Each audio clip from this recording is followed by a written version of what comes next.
vez que a mulher simplesmente disse que ia bater na minha cara no meio do metrô, eu voltando do trabalho em período de carnaval. E o pior foi o motivo. Essa história é minha, eu vou contar ela pra vocês que eu tenho um ranço de lembrar dessa história. Vocês têm noção o que é trabalhar em uma farmácia no meio de Ipanema em período de carnaval? Gente, eu tenho ranço de carnaval até hoje por causa disso, pelos traumas que eu passei naquela época. Pois bem, eu, né, a querida aqui que vos fala, trabalhava numa farmácia. Nesse dia, período de carnaval, a galera faltava muito. E eu era muito amiga da gerente, sou na verdade, ficava com pena dela. Então eu pegava no trabalho 7 horas da manhã e saía 11 horas da noite. Eu chegava em casa 1 hora da manhã pra no dia seguinte estar lá 7 horas da manhã de novo. Pra vocês terem uma ideia. Eu tinha passado uma semana do cão. Porque, gente, simplesmente o bloco acontecia na rua que eu trabalhava. Era o puro suco do inferno, entendeu? Já tinham vomitado na farmácia pra eu limpar. Já tinham cagado no chão porque não deixamos ir ao banheiro e jogado na gente. Já tinham mijado no chão da academia, no chão da farmácia, porque não deixamos ir no estoque fazer, né, as suas necessidades. Porque o que acontecia? Era a regra da empresa. O estoque onde ficavam os produtos era do lado do banheiro. Você não podia deixar outras pessoas de fora entrar na farmácia pra poder ir ao banheiro. Só que na época do carnaval, todo mundo chapadão de xarope, né, não entendia isso, porque queria ir no banheiro lá na farmácia e a gente não podia autorizar. E aí eles, com raiva, quando a gente não autorizavam, faziam xixi, cagavam, tacavam na gente, vomitavam, botavam pra gente poder limpar. E assim, nesse dia eu tinha tido um dia do cão, porque eu tava trabalhando viradona, já tinha vários dias, tava um inferno, farmácia lotada, bloco, purpurina, a limpeza da loja tava extremamente pesada, porque era purpurina e brilho, e cerveja, tudo quanto é coisa pra tudo quanto é lado. Então assim, tava um inferno. Era o pior época da minha vida. E detalhe, eu trabalhava numa farmácia que ficava basicamente a 2 minutos do metrô. Só que esse metrô, que era o Nossa Senhora da Paz, fechava. Só funcionava o General Osório. Então, pra poder sair do trabalho 11 horas da noite, depois de ter tido um dia do cão, eu saía da minha farmácia, andava mais ou menos uns 20 minutos até General Osório, com o bloco rolando, as pessoas bêbadas me empurrando, pisando em mim, jogando purpurina. Era um inferno, amor. Era o puro suco do inferno. Pra depois vir uma chifruda, entrar na loja faltando 6 minutos pra poder fechar e falar que a gente tem obrigação de atender, porque você não viu que a gente passou o dia inteiro. Isso era CCLT. Então, eu já tinha tido aquele dia do cão, a semana do cão. Nesse dia, tinha um vomitado na loja. Eu tive que limpar, só que eu tenho um problema com vômito. Se eu vejo vômito, eu começo a vomitar. Então eu tava limpando e vomitando no balde. Até que meu amigo falou, Rafa, deixa que eu limpo. Ele mesmo começou a limpar lá e eu vomitando no balde que eu tinha levado pra limpar o vômito. Pra vocês terem uma ideia de como. Era o ponto, gente, das pessoas entrarem na farmácia pra beijar na boca. E você ter que ir lá e falar assim, oi, tudo bom? Será que vocês poderiam beijar na boca e se esfregar fora da farmácia? Porque aqui não pode? Então era esse tamanho falta de senso. Beleza, saí do meu trabalho cansada. Andei General Osório todo, escutando piadinha, povo bêbado, homem bêbado, bloco rolando, os outros jogando cerveja em mim, derramaram cerveja em mim, eu vestido de trabalho, eu tava assim, meu Deus do céu, eu só quero chegar em casa, porque eu ainda tinha que pegar o metrô, descer do metrô e andar 20 minutos até minha casa, porque eu não tinha dinheiro pra nada, beleza. Cheguei no metrô, entra um casal, uma mulher que estava notoriamente alterada e tava com um cara, o cara não parecia estar alterado, mas ele era bem agressivo, e eles estavam com uma criança, e essa criança estava chorando muito, e eu tava sentada assim, distraída, e eles sentou de frente pra mim com uma menina no colo e a menina chorando. E essa mulher ficou em pé segurando no negocinho do metrô. E a criança chorando e berrando, não sei o quê. E ele tentando acalmar a criança. E aquilo me chamou a atenção. Eu tava distraída. Eu fiquei olhando pra criança. Pra criança, tá, gente? Fiquei olhando pra criança. Aí veio aquela enviada do capiroto, do cão, e cismou que eu estava olhando pro digníssimo dela. Aquele homem feio. Feio que bateu em mãe. Eu olhando assim, eu olhando pra criança. Aí quando eu olhei, eu escutei alguém fazendo assim, ó, psiu. Eu olhei. Quando eu olhei, era ela. Ela me vira e fala assim, ó, gostou? Eu tinha tido um dia de CLT, meu Deus, eu queria matar aquela mulher.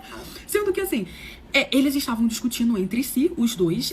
Ela tava meio assim, ela não tava, não é que ela tava bêbada, ela tava meio estranha, sabe? E aí o cara, não, porque você tá fazendo isso, não sei o que, eles discutindo, a criança chorando, aquele caos, e eu olhando. Só que ela parou de discutir com o cara e veio pra cima de mim. Aí ela virou e falou assim, gostou? Eu já tava por aqui, ó. Aquilo ali foi a gota que faltava no meu copo pra eu explodir. Eu olhei bem pra cara dela e falei assim, gostei do quê?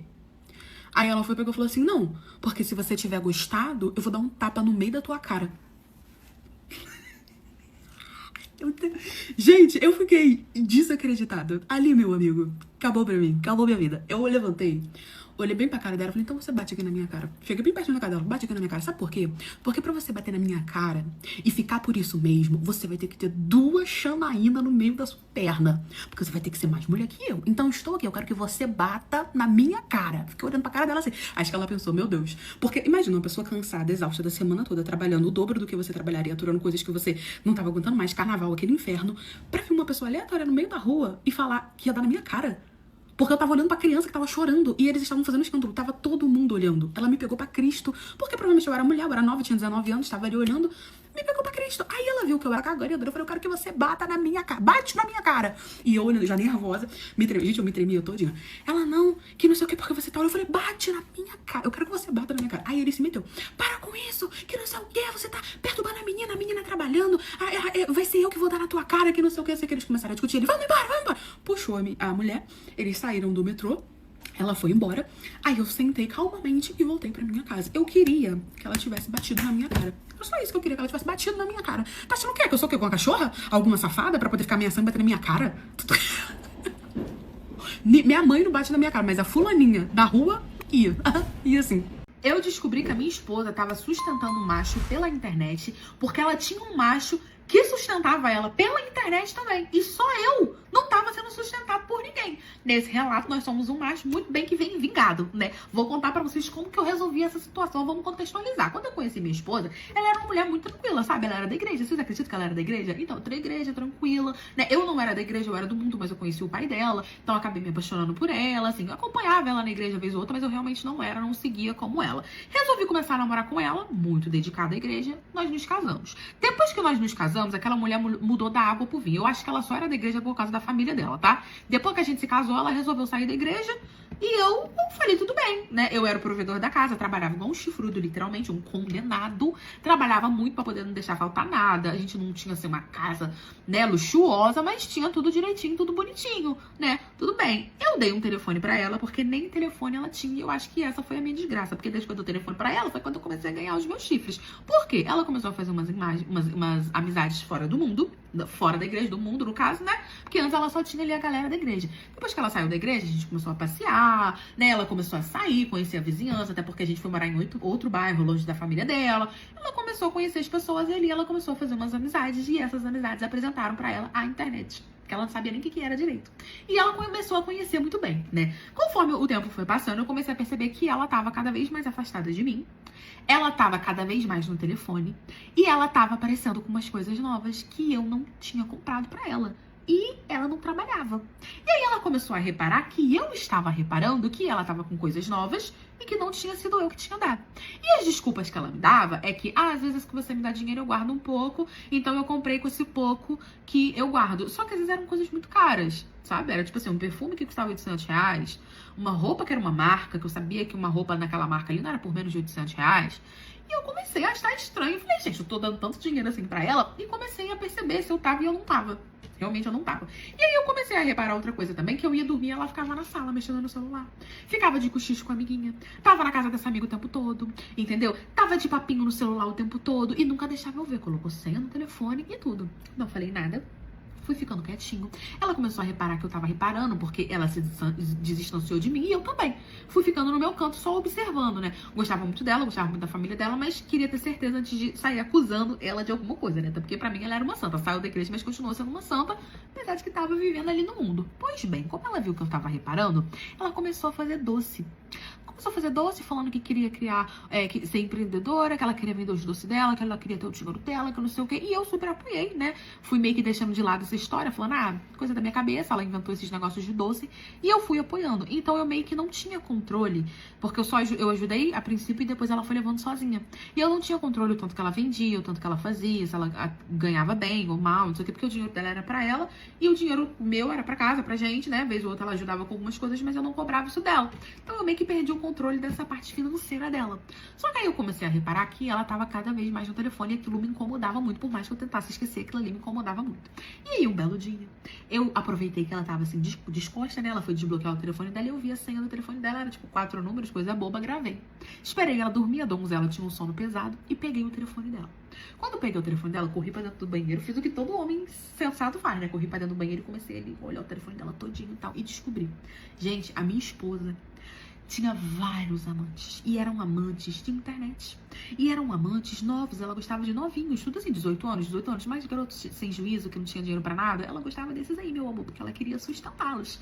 E ela mandava um monte de dinheiro pra eles. Eu via nas conversas os pics que ela mandava. Eu não sabia se era do bolo, mas era muito dinheiro, era muito homem. Foto, ela recebia foto de pau o dia inteiro, amor. Era quase que um X-vídeo aquele telefone ali.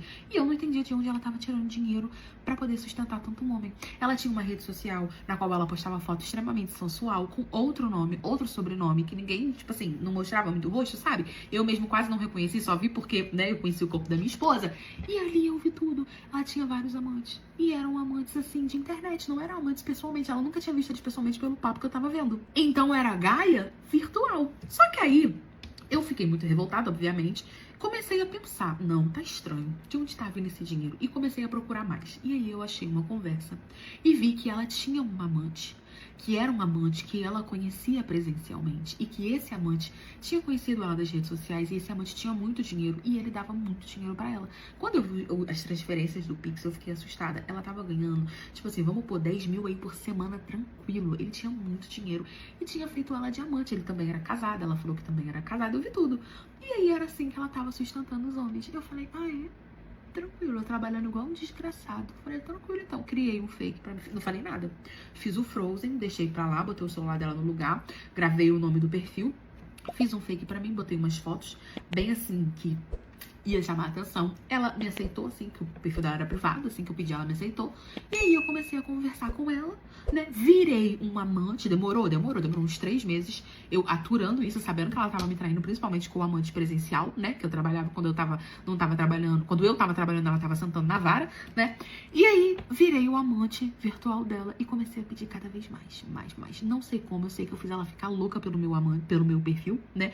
E eu mandava foto da minha própria rola. E ela nem reconhecia a minha própria rola. Tá bom pra vocês? Ou vocês querem mais? Tranquilo, fiz ela ficar doida por mim. Cada vez ela me mandava dinheiro, cada vez. Quando eu vi que ela já tinha me mandado uma boa quantia de dinheiro, que ela pegava do amante dela, eu simplesmente peguei e printei tudo, que eu já tinha, né? Quando eu peguei o telefone dela pela primeira vez, eu exportei as conversas, peguei e printei tudo bonitinho. Mandei tudo pra família dela, que eram extremamente conservadores, e deixei ela pra torar. Eu nem contei pra ela, eu deixei a família dela contar. Os pais dela foram em cima dela, virou um barraco, entendeu? Ela ficou toda sem graça, me pedindo perdão, dizendo que me amava, que ela ia mudar, que não sei o quê. Não perdoou minha traição. Ela descobriu que foi minha cartada final, meu game over. Ela descobriu que eu era o amante pelo qual ela tava louca, apaixonada, que ela tava me dando dinheiro que era de outro amante, e eu me separei e botei ela pra fora. Foi assim que eu descobri meu chifre. Meu marido me indicou para trabalhar de faxineira em uma casa porque ele justamente precisava saber onde eu estava o dia todo. E o motivo... Quando eu era bem nova, eu trabalhava de faxina, né? Eu precisava ajudar em casa, precisava ajudar minha mãe. Só que eu estudei, consegui um emprego, né? Saí da faxina, fui trabalhar de CLT, tava ali ganhando razoavelmente bem, comecei a namorar, me casei. E eu tinha um marido que ele trabalhava numa empresa chiquérrima. Meu marido ganhava bem, sabe? Mas eu era aquele tipo de pessoa honesta que não gostava de pedir dinheiro pra ninguém, que tinha minha independência e tava acostumada com isso. E se eu não tivesse isso, eu ficaria doente. Então, mesmo meu marido podendo segurar as contas de casa, sabe? Eu não gostava. Eu queria trabalhar, eu queria ter o meu. E ele sabia disso. Pois bem, eu trabalhava numa empresa, né? E eu fui demitida, porque, na verdade, foi até um favor que o meu chefe me fez, né? Ele me demitiu e depois ele pediu, decretou falência, na verdade, né? Então, ele me demitiu pra, entre aspas, me pagar todos os meus direitos, porque eu trabalhava ali há muito tempo. Ele gostava de mim, eu era uma boa funcionária. Ele fez isso comigo e com mais algumas pessoas, porque de resto ele decretou falência e não pagou ninguém. E aí eu fiquei sem emprego. E na época, gente, estava difícil demais arrumar emprego, porque a gente tinha acabado de sair da pandemia. Então, assim, as pessoas estavam se reerguendo, sabe? Tava difícil de muitos antigos que eu tinha. Voltei a dar faxina e comecei a fazer bico ali de faxineira. Só que com isso, os meus horários ficavam muito incertos, sabe? Eu, às vezes, estava em casa, às vezes não tava, ficava trabalhando, tinha casa, não tinha, virou aquela loucura a minha rotina, mas continuei procurando emprego pra poder sair ali da faxina, até porque eu tinha currículo pra poder sair da faxina, mas não tinha o que fazer, eu tava ali porque eu precisava trabalhar pra eu não ficar doente. Podia ficar em casa? Podia, mas eu não conseguia. E pra mim era inaceitável eu ter que pedir dinheiro ao meu marido pra comprar uma cirola que fosse. E, você tinha dinheiro? Tinha, estava guardado, porque onde você tira e não coloca, acaba. Então eu precisava de um emprego e ficar parado pra mim também era inaceitável. Beleza. Com isso, essa minha rotina meio assim desorganizada começou a incomodar o meu marido e eu não entendi o porquê. Porque antes ele sabia onde eu tava, que horas eu ia chegar em casa, meu trabalho era muito certo, era muito difícil eu fazer hora extra, era muito difícil eu sair mais cedo, então ele sempre sabia onde eu estava. Ele sempre conseguia me monitorar, né? E aí, um belo dia, ele conversou comigo falando que tinha uma mulher que trabalhava na empresa dele que estava precisando de uma faxineira pra poder ficar o dia todo na casa dele, na casa dela. Basicamente, ela queria, era como se fosse uma governanta, sabe? Era faxineira, cuidar dos filhos, ajudar ali na comida, auxiliar ali e tal, e que eu ia ganhar por isso, e que era melhor porque ela tava pagando bem, eu ia ter uma rotina, né? Eu ia ter um serviço ali certo e não ia precisar ficar correndo pra lá e pra cá. Ele me fez entender que aquilo ali era o melhor pra mim e eu acreditei nele. Acreditei nele, queridos amigos friends. Acreditei nele. Não queria, assim, largar minhas casas, então botei as minhas casas, assim, meio que pro fim de semana, quando dava, e fui trabalhar nessa casa. E ali eu fazia de tudo, né? Eu conheci a dona da casa, era muito simpática, era uma mulher casada, tinha 2 filhos, os filhos dela eram, assim, crianças amáveis. Tinha a moça que cuidava da cozinha, tinha outra que me ajudava. Então, assim, a gente fazia faxina, a gente fazia tudo, ficava ali, cuidava da casa, cuidava das crianças, das responsabilidades, ajudava as crianças com deveres, fazia de tudo, era meio que uma mistura de tudo. E realmente ela pagava muito bem.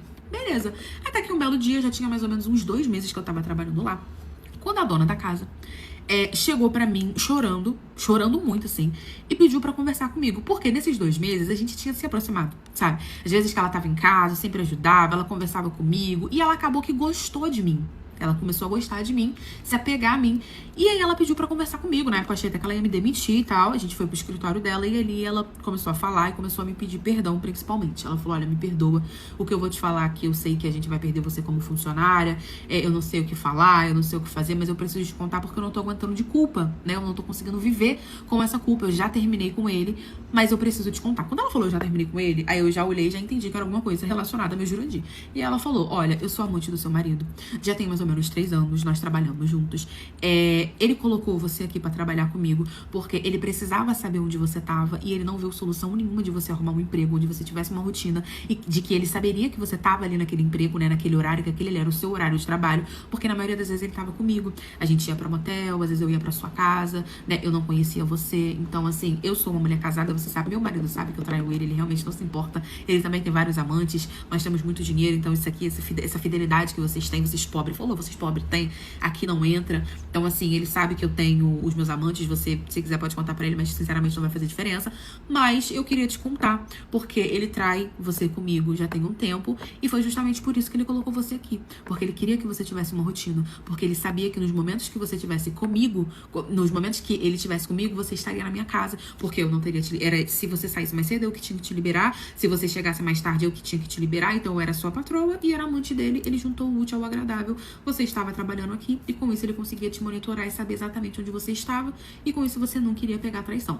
Mas eu vi que você é uma ótima profissional, uma ótima pessoa, a forma que você trata os meus filhos, eu não aguentei de culpa, terminei com ele, até porque ele não significa nada pra mim, porque igual ele eu tenho vários, então eu queria contar pra você. Eu fiquei em choque, olhando pra cara dela assim, desacreditada. Queria plantar a mão na cara dela, queria, mas eu não era assim. Eu agradeci, virei as minhas costas, pedi minha demissão. Obviamente, ela me pagou o meu tempo e fui embora. Né? Ela me deu até um dinheiro a mais pelo chifre, obrigada. Fui embora. Cheguei em casa, só falei pra ele que eu já sabia de tudo, que eu não queria discutir, que eu tava exausta, estava psicologicamente abalada, cansada, por causa das crianças que eu já tinha me apegado, as pessoas daquela casa já tinham me apegado. Voltei pra casa da minha mãe, voltei a dar as minhas faxinas. Hoje em dia, graças a Deus, eu consegui arrumar um emprego e dou faxina. Mas assim, ele tentou voltar comigo de todas as formas possíveis, eu não quis. Ele foi demitido, né? Que ela demitiu ele, porque pra ele, ela e ele era nada. E hoje em dia quem tá passando dificuldade é ele.